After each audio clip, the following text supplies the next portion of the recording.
नमस्ते दोस्तों। चलिए आज एक ऐसी अदृश्य दुनिया की मिस्ट्री सॉल्व करते हैं जो हर वक्त हर पल हमारे आसपास है लेकिन दिखती नहीं है। हाँ, और इसके जो किरदार हैं ना वो इतने छोटे हैं कि आप सोच भी नहीं सकते।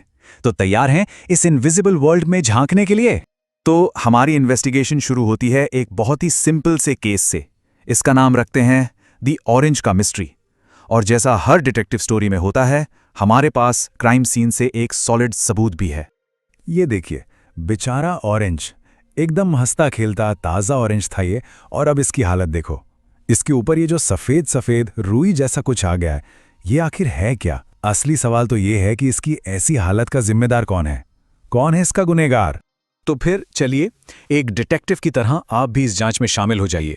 हम सब मिलकर इस केस की जड़ तक जाएंगे और असली मुजरिम को ढूंढ कर ही रहेंगे। अच्छा, तो हमारा पहला शक एक बड़ी ही मिस्टीरियस गैंग पर है। पता है, ये ऐसे कल्प्रिट्स हैं जो दिखते तो बिल्कुल नहीं हैं, लेकिन अपने निशान, अपने क्लूज हर जगह छोड़ जाते हैं। इन्हें कहते हैं माइक्रो ऑर्गेनिजम्स। हिंदी में बोलें तो सूक्ष्म जीव। मतलब इतने सूक्ष्म, इतने छोटे छोटे लिविंग थिंग्स है ये कि हम इन्हें अपनी नॉर्मल आंखों से देख ही नहीं सकते।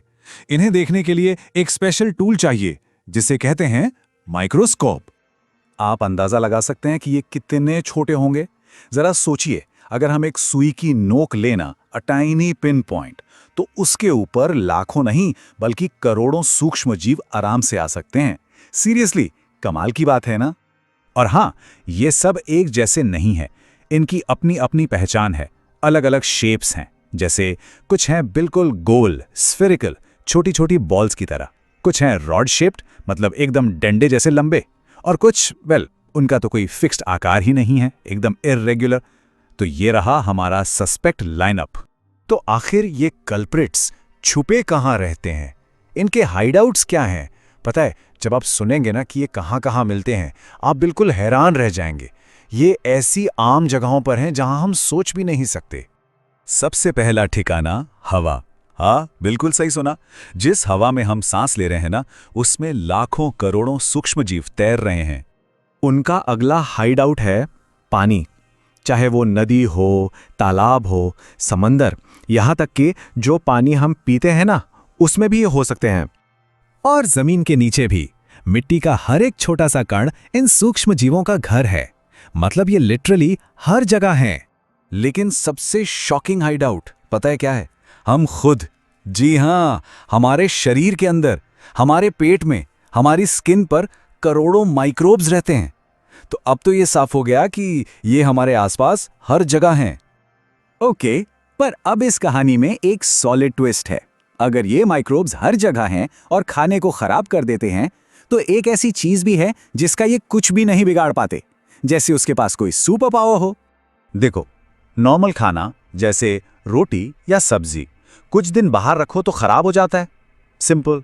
लेकिन अचार और मुरब्बे के बारे में सोचो, वो तो सालों साल तक ठीक रहते हैं।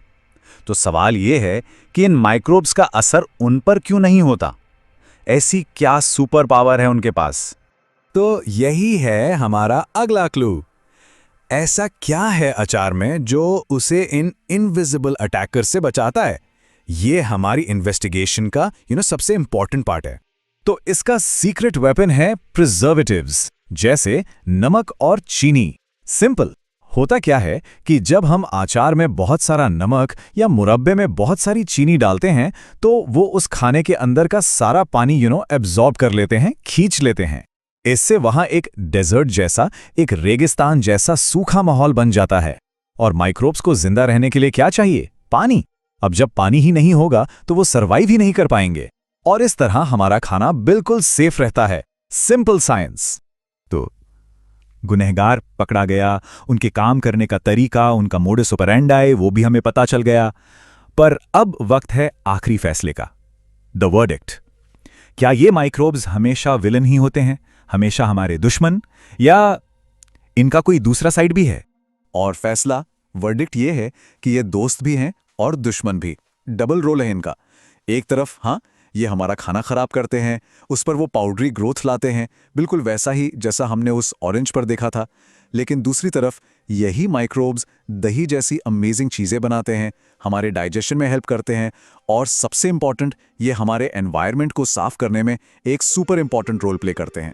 तो इस पूरी इन्वेस्टिगेशन से हमने क्या सीखा कि जिन्हें हम सिर्फ विलेन समझ रहे थे वो असल में हीरो भी हो सकते हैं। तो अब मैं आपके लिए एक सवाल छोड़ के जा रहा हूं। अगर ये माइक्रोब्स एनवायरनमेंट को क्लीन कर सकते हैं तो क्या ये पॉल्यूशन के खिलाफ हमारे सुपर हीरोज बन सकते हैं? इस पर सोचना जरूर।